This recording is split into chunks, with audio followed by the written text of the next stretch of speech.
केजरीवाल केजरीवाल केजरीवाल केजरीवाल अरविंद केजरीवाल।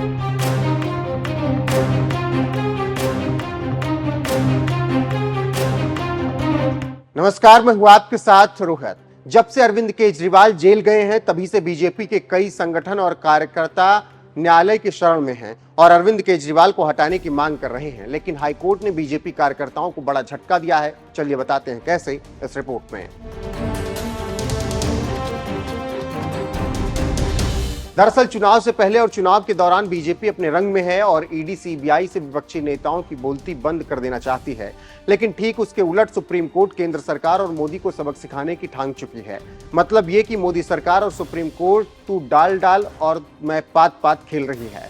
पहले ईडी ने कांग्रेस के खाते सीज किए, फिर विपक्ष ने दिल्ली में रैली करके अपनी ताकत का एहसास कराया, जिससे मोदी को डर सताया।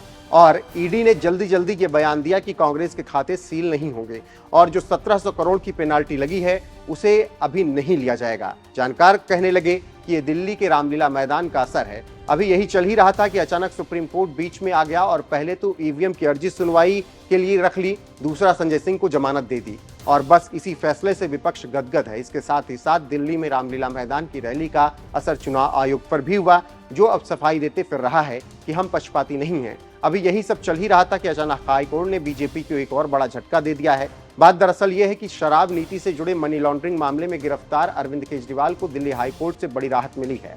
दरअसल कुछ लोग हाईकोर्ट पहुंच गए थे कि केजरीवाल को मुख्यमंत्री के पद से हटाया जाए, लेकिन पद से हटाने की मांग करने वाले शख्स को निराशा हाथ लगी। कोर्ट ने कहा कि इस बारे में कदम उठाना एलजी और राष्ट्रपति के अधिकार क्षेत्र में है, ऐसे में इस तरह का आदेश हम नहीं दे सकते। लेकिन एक अहम टिप्पणी करते हुए कहा कि कई बार राष्ट्रीय हित निजी हित से बड़े होते हैं, लेकिन यह निर्णय उनका है। तो आप समझ सकते हैं कि कैसे पहले सुप्रीम कोर्ट फिर हाई कोर्ट से मोदी बीजेपी को बड़ा झटका लगा। आप जानते हैं कि आम आदमी पार्टी के राष्ट्रीय संयोजक केजरीवाल को ईडी ने गिरफ्तार कर लिया और फिर रिमांड की मांग की थी। कोर्ट ने भी आदेश दिया था, लेकिन दूसरी बार पेशी के दौरान कोर्ट ने 15 अप्रैल तक न्यायिक हिरासत में उन्हें भेज दिया।